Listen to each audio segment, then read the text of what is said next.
بہتری کے لیے یہ بہت ضروری ہے کہ ایسے فورم پہ اس کی انکوائری کروائی جائے جس پہ پھر کم از کم ہر پاکستانی مطمئن ہو. کیونکہ اب میں صرف اس کے خاندان کو مطمئن کرنا نہیں سمجھتا, میں سمجھتا ہوں اس میں ہر پاکستانی کو مطمئن ہونا چاہیے, کیونکہ وہ ایک ایسٹ تھا ہمارا ایک احساسہ تھا.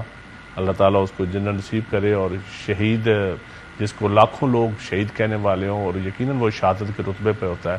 تو میں سمجھتا ہوں کہ اس کو کسی کانسپریسی تھیوری یا کسی ایسی چیز میں ڈالنے کی بجائے ایک ایسے فورم پہ لے جا کر ہمیں یہ انکوائری کروانی چاہیے جس پہ سب ٹرانسپیرنٹ ایک نظر آئے چیز, اور ایک عدل ہوتا ہوا نظر آئے.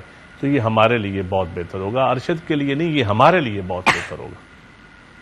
ٹھیک بات ہے سر, کیونکہ مجھے جو پورے 2 ہفتے میں چند سا بڑا گلا ہے وہ یہ کہ اس کیس کو سیاسی سکور سیٹل کرنے کے لیے استعمال کیا جا رہا ہے, اور جس طرح کی سینسٹیوٹی ہم ایکسپیکٹ کر رہے تھے حکومت وقت سے, ریاست وقت سے, جو بھی آپ لفظ استعمال کر لیں, مجھے وہ سینسٹیوٹی کی کمی نظر آئی سر. اگر آپ سے کہا ڈس ایگریمنٹ بھی ارشد کے ساتھ ٹھیک ہے, لیکن میں آپ کو بتاؤں پوائنٹ سکورنگ تو یقیناً اب میں اس کے اوپر اس لیے بات نہیں کرنا چاہتا کہ میرا وہ بھائی تھا, اور میں نہیں سمجھتا کچھ کیس کے حوالے سے کوئی سیاسی یا بلیمنگ بھی کی جائے. لیکن دیکھنا یہ ہے کہ اس کی جو مظلومیت تھی اس کو کیش کرنے کی بھی لوگوں نے کوشش کی. میں کئی لوگوں کو ایسا جانتا ہوں جن کے آنسو میں نے دیکھے, لیکن کیونکہ میں پی ٹی آئی کی حکومت کا حصہ بھی رہا ہوں, اور میں وہاں بھی ان کو آزادی صحافت کے لیے میں نے کبھی ان کو بولتے بھی نہیں دیکھا, اور آج وہ آنسو بہا رہے تھے. تو ایسے صورتحال بھی ہے, اور میں سمجھتا ہوں حکومت ہو, اپوزیشن ہو, کوئی بھی جماعت ہو, میں کسی کا نام نہیں لیتا, لیکن میں سمجھتا ہوں کسی کو بھی اس کے اوپر سیاست کرنے کا حق نہیں ہے. سیاست ہمارے پاس ہمارا مینیفیسٹو ہے, ہمارے نظریے ہیں, ہماری عوام ہے, ہمارے پاس نعرے ہیں, اور بہت ساری چیزیں ہیں. تو آپ ایک ایسے موقع پہ ایک اتنی جوان موت, ایک دیار غیر میں, ایک پردیس میں ایک بندے کا شہید ہو جانا, تو اس کے اوپر سیاست نہیں کرنی چاہیے, اور یہ کسی کو بھی نہیں کرنی چاہیے. اور بہت سارے لوگ کر رہے ہیں, اور یہ نہیں ہے کہ صرف حکومت کو, یہ اپوزیشن میں بھی ایسے لوگ ہیں جو کر رہے ہیں, کسی کو بھی نہیں کرنی چاہیے. بالکل سر, میں اس بات پہ اگری کرتی ہوں کہ اصل میں جو ایشو ہے وہ یہ ہے کہ ان کے قاتلوں تک پہنچا جا سکے. تو ارشد کے اس واقعے کو اس لیے استعمال نہ کیا جائے کہ ہمیں کوئی پسند نہیں ہے تو اس کے اوپر ڈال دو. اگر ہمیں کسی سے سیاسی وابستگی, ہماری سیاسی مخالفت ہے, تو اس طرح کے جو ہے مبہم بیانات دیے جائیں کہ کسی اور سیاسی جماعت کے اوپر ڈال دیا جائے. اینڈ لائک وائز یہ ہر طرف میں کراس دا بورڈ بات کر رہی ہوں بھائی کہ یہ اس کو استعمال نہ کیا جائے. کچھ ایشوز ایسے ہوتے ہیں کہ جن کو بخش دینا چاہیے, اس پہ سیاست نہ کرے. 1 کروڑ آپ کے پاس پاکستان میں ریزن سے سیاست کرنے کے, جی ہر صبح اٹھ کے ایک نیا ایشو آپ کے پاس ہوتا ہے. فاروق, اب یہاں سے جو ہے معاملات ارشد کی تحقیقات کے حوالے سے ایک بڑا واضح پوزیشن لی ہے رانا ثناء اللہ صاحب نے. وہ تو سیدھا یہ بھی کہہ رہے ہیں کہ بھائی جو شاید اس کی مدد کرنے والے تھے کہیں انہی سے وہی اس کی موت کے ذمہ دار نہ ہوں. اگین سیاست نہ ہو تو یہ بہتر ہے, لیکن بہرحال یہ کوئی پہلا واقعہ نہیں, مجھے لگتا ہے یہ آخری واقعہ بھی نہیں ہوگا. اس سے آگے جانا کیسے, یہ شفاف تحقیقات انشور کیسے کرنی ہے, اور اسپیشلی اس ایشو پہ کہ بھائی سیاست نہ ہو, نہ اپوزیشن کرے اس کے اوپر, نہ حکومت کرے. دیکھیں بات یہ ہے کہ سپریم کورٹ آف پاکستان کا جو ہے وہ کمیشن بننا چاہیے. اس میں بھی کوئی دو رائے نہیں ہے کہ یو این کے انڈر بھی جو ہے وہ اس کی تحقیقات ہونی چاہیے. بنیادی طور پہ معاملہ ماریہ شروع کہاں سے ہوتا ہے یہ بھی ہمیں دیکھنا چاہیے, اور اس کی ذمہ داری جو ہے وہ وقت کی حکومت کے اوپر آتی ہے. 16 FIRs جو ہیں وہ ارشد شریف کے اوپر اسی حکومت کے دوران ہی کاٹی گئیں. ان FIR ارشد شریف اس سے پہلے ملک کیوں نہیں چھوڑ کے گئے, کبھی ملک چھوڑ کے جانے کی بات انہوں نے کی. اس شخص کے پاس تو شاید کسی اور ملک کا جو ہے وہ ویزا بھی موجود نہ ہو, وہ ویزا شاید لگوانا بھی نہیں چاہتا تھا, پاکستان شاید وہ چھوڑ کے جانا بھی نہیں چاہتا تھا. لیکن اس کے اوپر جس قسم کا دباؤ ڈالا گیا, جس قسم کے اس کو لائف تھریٹس دیے گئے, اس کا اظہار وہ اپنا خط لکھ کر صدر پاکستان کو کر چکا تھا. اس کے اوپر بھی کوئی حکومت نہیں جاگی تھی. اس صدر پاکستان نے بھی اس وقت کے وزیر اعظم کو بھی, جو کہ شہباز شریف آج بھی وزیر اعظم ہیں, ان کو خط لکھا تھا اس حوالے سے. ٹھیک ہے, ان کی ارشد شریف کی جو موت ہوئی اس کے اوپر ایک کور اپ سٹوری آئی فوری طور کے اوپر کہ یہ مسٹیکن آئیڈینٹی کا کیس ہے. اس سٹوری کو تو ہم نے اس وقت ہی ریجیکٹ کر دیا تھا, اس کو بائی نہیں کیا تھا. لیکن کل جو تصاویریں دکھائی گئیں یہ بھی میں سمجھتا ہوں کہ ایک بے حسی ہے. ایک طرف ارشد شریف کی جو والدہ ہیں وہ اپنے بیٹے کی پوسٹ مارٹم کی رپورٹ کے لیے عدالت جانا پڑتا ہے ان کو, وہاں سے ان کو 1 ہفتے کا ٹائم ملتا ہے. دوسری جانب آپ وہ رپورٹ ٹی وی کے اوپر چلوا دیتے ہیں, میڈیا پہ چلوا دیتے ہیں, اس کی تشدد زدہ باڈی دکھا کر اس کے خاندان کو, اس کے چاہنے والوں کو, ان کی والدہ کو, ان کی بچوں کو, ان کی بیویوں کو آپ کیا ان کو مزید ٹارچر کرنا چاہتے تھے؟ یہ کوئی بے حس شخص ہی کر سکتا ہے. اور میں یہ سمجھتا ہوں کہ اس سے آگے بڑھ کے تو وہ مسٹیکن آئیڈینٹی کا معاملہ تو ختم ہو گیا, یہ تو ٹارگٹ کلنگ ہوئی ہے. اور اگر کینیا میں ہوئی ہے تو جو کہ وہاں پر وہ موجود تھے, کیا پاکستانی حکومت نے آفیشلی ڈپلومیٹکلی اس سارے معاملے کے بعد کینیا کی حکومت سے رابطہ کیا ہے کہ آپ کی پولیس تو کہہ رہی تھی کہ یہ مسٹیکن آئیڈینٹی کا کیس ہے, وہاں پر غلطی سے جو ہے ان کے اوپر فائر ہو گیا جس میں وہ شہید ہو گئے, اب کیا انہوں نے اس کو ٹیک اپ کیا ہے یا کیا یہ ابھی بھی اس میں سے اینگلنگ کریں گے؟ جو شخص یہ اینگلنگ کرتا ہے میں کہتا ہوں اسے شرم آنی چاہیے. ارشد شریف پاکستان کا بیٹا تھا, پاکستان کی بات کرتا تھا, محب وطن پاکستانی تھا, اس کے اوپر تو کسی قسم کی سیاست کا معاملہ نہیں ہونا چاہیے. ہاں, ایشو کے اوپر پلیز سیاست نہ کریں اور صحافیوں کو بخش دیں. پھر ماریا پھر تسلسل ہے نا. آپ یہ بھی دیکھیں کہ پچھلے 6 ماہ میں مثلا ایک ثابت شاکر کو ملک چھوڑ کے جانا پڑتا ہے, آپ عمران خان کو جیل کی جو صحافی ہیں جیل کی سلاخوں میں جانا پڑتا ہے, جمیل فاروقی کو برہنہ کیا جاتا ہے, ایاد امیر کو جو ہے وہ 70 سال کی عمر میں ان کے اوپر تشدد کروا دیا جاتا ہے, سمیع ابراہیم کے اوپر اٹیک ہو جاتا ہے, اور صحافیوں کے اوپر FIR جو ہے وہ کٹ جاتی ہیں. یہ ایک تسلسل چل رہا ہے. آپ کس طرف لے کے جانا چاہتے ہیں ملک کو؟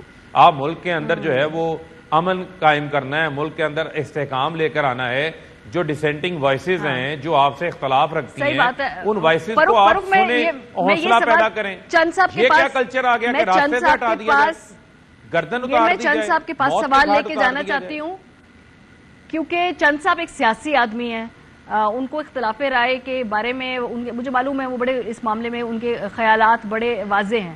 اور سر اس حوالے سے I'm sure کہ آپ آواز بھی اٹھاتے ہوں گے کابینہ میں حکومت کے اندر, لیکن سر ایک پیٹرن ہے پچھلے 6 مہینوں کے اندر.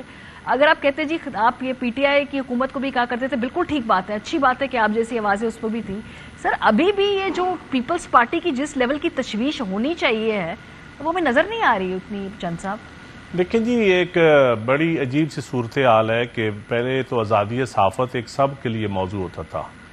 اب اس وقت سچی بات ہے آریہ کہ صحافیوں میں جو ڈویژن پیدا ہو چکی ہے. اب جو صحافی فار ایگزامپل PTI کے ساتھ ہے, اب جس طرح کے وہ ٹویٹ کرتے ہیں, جس طرح کے کمنٹس کرتے ہیں ان کے جلسوں میں جا کے, یہ صحافت نہیں ہے. اسی طرح میں سمجھتا ہوں پیپلز پارٹی کے ساتھ یا نون لیگ کے ساتھ جو صحافی جڑے ہوئے ہیں, خدا را وہ صرف صحافت تھوڑا سا ایک قدم آگے پیچھے اپنی ری ایڈجسٹمنٹ کریں. اور یہ میں سمجھتا ہوں آزادی رائے کے لیے, ہمارے ملک کی صحافت کے لیے, صحافت ایک بڑا ڈیموکریسی میں ایک ریاست کا بڑا اہم ستون ہے. لیکن صحافت میں اور اپنے تعلقات میں یا ایک پارٹی کا ورکر ہونا یا پارٹی کی ایک لائن ٹو کرنا, اس میں بڑا فرق ہے. اس فرق کو بھی ہمیں واضح کرنا چاہیے. یہ لیکن چند صاحب تھوڑے سے قطع کلامی کروں گی سر, اگر یہ کوئی ایسا کرتا ہے تو سر یہ اس کی کلیئر پوزیشن ہے. اگر کوئی کہتا ہے تو کلیئر پوزیشن نہیں ہے, پھر وہ صحافی نہیں ہے. پھر اس کو پلیز میں پھر صحافیوں سے کہوں گا کہ پھر اس کو صحافیوں کی لسٹ سے نکال دیں, میری طرح فرق حبیب کی طرح وہ پولیٹیکل ورکر بن جائے, الیکشن لڑے. چلے سر ہم یہ ریکویسٹ کرتے ہیں کہ ان کو لسٹ سے نکال دیں, اور آپ سے ریکویسٹ ہے سر کہ ان کو ملک چھوڑ کے نہ جانا پڑے. بالکل نہیں جانا چاہیے. وہ تو عام شہری بھی, صحافی کے علاوہ بھی عام شہری, میں کہتا ہوں صحافی کے علاوہ عام شہری بھی ہو. ریاست کا یہ کام تو نہیں ہے کہ اپنے شہری کو اتنا وکٹمائز کرے کہ وہ جلا وطن ہونا پڑے. یہ تو میں اس کو کبھی بھی اس کی جسٹیفیکیشن نہیں دے سکتا.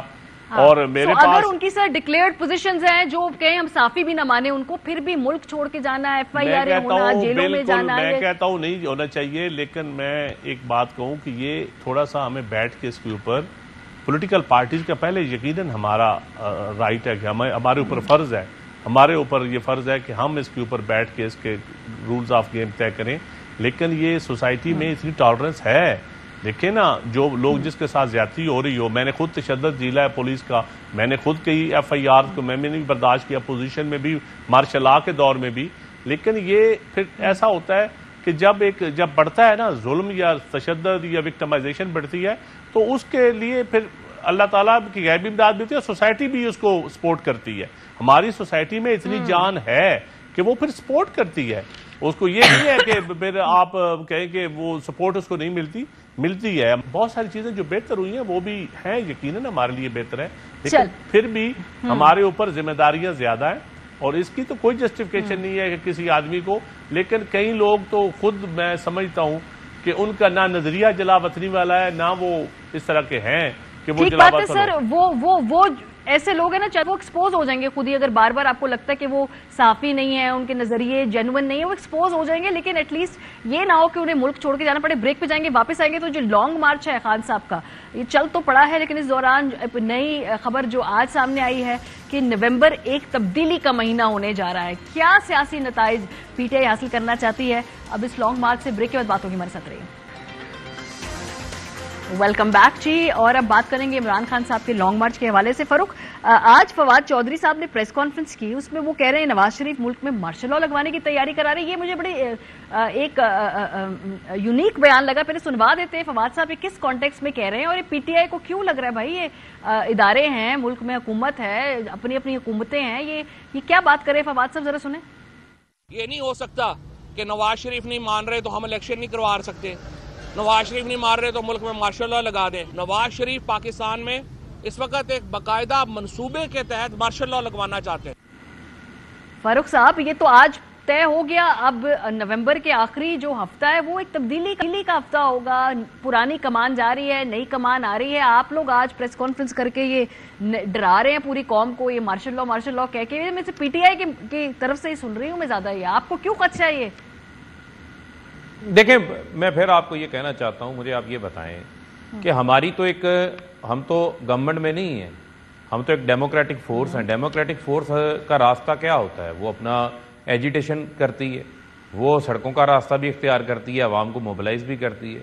ہم تو مارچ میں نکلے, اپنا ایک مطالبہ لے کے نکلے ہیں کہ ملک میں انتخابات ہونے چاہیے. پچھلے 6 ماہ میں جو ملک کے اندر ہوا, صحافیوں والی بات تو ہم نے وہ بھی کر لی. آپ یہ بتائیں کہ آدم سواتی کا جو معاملہ ہے یہ کیا جسٹیفائیبل بات کیا ہے؟ آپ ان کو پکڑتے ہیں, 74 سال کے ایک سینیٹر کو تشدد کرتے ہیں, برہنہ کرتے ہیں, ان کے چھوٹے چھوٹے پوتیوں کے سامنے ان کے اوپر تشدد کر کے پکڑ لیتے ہیں. بعد میں جو ان کے ساتھ کیا گیا, جو ویڈیو بنا کے ان کی فیملی کو, ان کی وائف کو بھیجی گئی, کیا وہ کسی اس ٹراما سے کوئی اور شخص جو ہے وہ گزر سکتا ہے؟ جو شہباز گل کے ساتھ کیا گیا, یہ کسی سے کوئی ڈھکی چھپی چیزیں تو نہیں ہیں. عمران خان کے اوپر قاتلانہ حملہ کر دیا جاتا ہے, خوف میں آ کر خوف زدہ ہو گئے کہ عمران خان کا انتخابی میدان میں مقابلہ نہیں کر سکتے. اور ارشد شریف سے لے کے عمران خان تک ہر جگہ کور اپ سٹوریز نظر آ رہی ہیں. کسی جگہ پہ مذہبی منافرت آ جاتی ہے, کبھی کسی جگہ پہ مسٹیکن آئیڈینٹی کا کیس لا کے سامنے رکھ دیا جاتا ہے. دونوں طرف نظر آیا, ایک طرف ٹارگٹ کلنگ نظر آ گئی, دوسری طرف کل پتا چلا پنجاب فرانسک کی رپورٹ آ گئی, وہ کہہ رہی ہے ایک شوٹر ایک سے زیادہ 2 ہیں. اب جو معاملہ ہے, اب یہ دیکھیں, آئی پور کی رپورٹ آتی ہے 63% پاکستانی ملک میں فوری انتخابات چاہ رہے ہیں. لیٹسٹ سروے آیا ہے, آپ اپنا کیمرہ لے کے نکل جائیں, جو عوام کی رائے ہے وہ انتخابات ہیں. اب لندن کی انا اور زید آڑے آئی ہوئی ہے, ملک کا وزیر اعظم جو ہے وہ شہباز شریف ہے. 13 جماعتوں کے یہ اتحادی ہیں, 5واں دورہ انہوں نے لندن کا کر لیا ہے. جدھر جاتے ہیں واپسی پہ لندن رک کے آ جاتے ہیں. فاروق, اس کا مطلب ہے کہ ایک سیاسی جماعت کہتی ہے ہم اسلام آباد میں ہزاروں بندے لے کر آ رہے ہیں, تو جو بھی وفاقی حکومت ہے وہ کہے جی اس کی ٹانگیں تھر تھر کانپ جائیں, وہ کہیں جی بالکل اتنے سارے لوگ اسلام آباد چکے آپ لے کے آ گئے ہیں, ہم دیتے ہیں استعفیٰ, ہم دیتے ہیں آپ کو الیکشن کی ڈیٹ. یہ اس طریقے سے کیا اس ٹرینڈ کو انکریج کرنا چاہیے؟ کیونکہ کل کو ہو سکتا ہے آپ حکومت میں ہوں, کوئی اور آپ سے اپنے مطالبات بنوانے اسلام آباد آ جائے. سر ایسے ہو سن لیں, دیکھیں ہمارے دور میں بھی لانگ مارچز آتے رہے ہیں, سب کچھ ہوتا رہا ہے. لیکن میں آپ سے یہ سوال پوچھنا چاہتا ہوں, کیا ملک کے حالات ایسے ہیں, اس ملک کے اندر کیا کیا کچھ نہیں ہو چکا؟ ایک 22 کروڑ عوام کے ایک لیڈر ہیں, سابقہ وزیر اعظم ہیں, ان کے اوپر اسیسینیشن اٹیمپٹ ہوتی, قاتلانہ حملہ ہو جاتا ہے. اس کے بعد ملک کی معیشت چل نہیں پا رہی, آپ سے جو عدم استحکام ہے ملک میں وہ ختم نہیں ہو پا رہا. 7 مہینوں میں آپ کور اپ کر لیتے یہ چیزوں کو. عوام کی رائے کیا ہے؟ کیا عوام کی رائے کا کوئی احترام نہیں کرنا؟ آپ یہ نہ دیکھیں کہ مارچ میں کتنے لوگ آ کے یہ مطالبہ کر رہے ہیں. آپ پاکستان کے ہر گلی کوچے کے اندر اب یہ مطالبہ زور پکڑ چکا ہے. اب آپ اس کو اپنی ضد کی بھینت نہ چڑھائیں, ملک کے حالات کو بھی دیکھیں. لوگ انتخابات مانگ رہے ہیں. 13 جماعتوں کی کبھی حکومت سنی ہے آپ نے؟ مجھے آپ یہ بتائیں, جس میں ساری 74-75 رکنی کابینہ بن چکی ہو, جس میں آپ نے ایک دورے میں جانا ہے تو آپ کو 777 جہاز آپ کو لے کے جانا پڑتا ہے. اس میں آپ کو سب کو لے کے جانا پڑتا ہے ساتھ میں. آپ نے بندر بانٹ کی ہوئی ہے. ایسے میں آپ بتائیں ملک کی بہتری کے فیصلے آپ کر سکتے ہیں؟ جب آپ کو فیصلہ کریں گے اچھا جی زرداری صاحب ناراض نہ ہو جائیں, فضل الرحمان ناراض نہ ہو جائے, فلانا اتحادی ناراض نہ ہو جائے. ہم نے کیا 3.5 سال اتحادی حکومت نہیں دیکھی؟ ہم نے بعد میں برملا اس بات کا اظہار کیا, خان صاحب نے کیا کہ آپ اس طرح ملک نہیں چلا سکتے. آپ جس طریقے سے یہ اب ایک ڈیلینگ ٹیکٹکس کر کے شکست کے خوف سے یہ جس سروے کی آپ بات کر رہے ہیں فاروق صاحب, اب بات سن لیں. فاروق صاحب بات سن لیں. جس سروے کی آپ بات کر رہے ہیں نا, اس میں ایک سوال یہ بھی پوچھا گیا کیا پارلیمنٹ میں واپس جانا چاہیے تحریک انصاف کو, تو ایک بڑی تعداد تھی پرسنٹیج, انہوں نے کہا جانا چاہیے. اس میں سوال یہ بھی پوچھا گیا کہ کیا لانگ مارچ, سر بات سن لینا, اس میں سوال یہ بھی پوچھا گیا کہ کیا لانگ مارچ اور دھرنے ان کے لیے قابل قبول ہیں, تو اس میں جو پرسنٹیج تھی زیادہ تر ان کو وہ قبول نہیں. اب چونکہ آپ اسی سروے کی بات کریں, میں اسی کے 2 سوال اور کر رہی ہوں, تو زیادہ لوگوں نے جو بیچ کا راستہ نکالا, عوام نے جو شعوری طور پہ آپ کہتے ہیں جاگ گئے, انہوں نے کہا واپس پارلیمنٹ میں جائیں, بیٹھ کے الیکشن کی ڈیٹ طے کریں, یہ سڑکوں کے سے بہتر ہے کہ پارلیمنٹ میں لوٹا جائے. یہ میں اسی سروے سے آپ کو کوٹ کر کے بتا رہی ہوں, پورا آپ نے اب شور پڑا ہوگا. دیکھیں میں نے سارا سروے دیکھا ہے. ٹھیک ہے, لوگوں کی ایک اپنی جو ہے وہ سوچ اس میں بھی ہو سکتی ہے, لیکن میں آپ کو کہنا چاہتا ہوں کیا اس طرف آگے بڑھنے کی کوئی نیت ہے؟ ہم نے تو یہ بات کہی تھی کہ آپ سنجیدہ طور کے اوپر انتخابات کا فیصلہ کر لیں, انتخابی اصلاحات کے لیے پھر ہمیں اسمبلیوں میں جانے میں کوئی آڑ نہیں ہوگی, لیکن آپ انتخابات کروانا نہیں چاہتے, انتخابی اصلاحات آپ چاہتے نہیں ہیں. اور آپ لندن میں بیٹھ کے کہہ رہے ہیں انتخابات نہیں کروانے, تو پھر ملک کو کہاں لے کے جا رہے ہیں؟ کیا لوگ آپ ایک سیاسی آدمی ہیں سر, ہم تو ایک ڈیموکریٹک فورس ہے, ہم کو ملیٹنٹ فورس تو نہیں ہے, ملیشیا تو نہیں ہے کہ ہم ہاتھوں میں بندوقیں اٹھا کے لڑنا شروع کر دیں گے. ہم تو اپنا پرامن احتجاج ہی ریکارڈ کروا سکتے ہیں. اس میں تو ہمارے لیڈر کو گولیاں لگ گئی, یہ مجھے چند صاحب سے سوال پوچھنا ہے فاروق صاحب کے اوپر قاتلانہ حملہ ہو گیا. دیکھیں جہاں تک قاتلانہ حملے کا تعلق ہے یا اعظم سواتی صاحب کا تعلق ہے, اس کی جتنی مذمت کی جائے کم ہے. آج اگر قاتلانہ حملے ہو رہے ہیں تو اس کے ہمیں سد باب کرنا پڑے گا, کیونکہ اس ملک میں وزیر اعظم شہید بھی ہوئے, اس ملک میں بڑے بڑے مشکل دور آئے, لیکن وہاں پہ پاکستان کھپے کا نعرہ لگایا گیا, وہاں جلاؤ گراؤ کی طرف نہیں کیا گیا. کسی نے روڈ بلاک نہیں, یہ کسی پولیٹیکل پارٹی کے لیڈر نے نہیں کہا کہ روڈ بلاک کر دو, موٹر وے بلاک کر دو, مری روڈ بلاک کر دو, لوگوں کا کاروبار تباہ کر دو. ایسا نہیں ہوتا. اس ملک میں ٹوکن کے طور پہ سمبولکلی احتجاج ریکارڈ کرایا جاتا ہے, پھر پارلیمنٹ کے بیٹھ کے ریکارڈ کرایا جاتا ہے, کورٹس میں ریکارڈ کرایا جاتا ہے.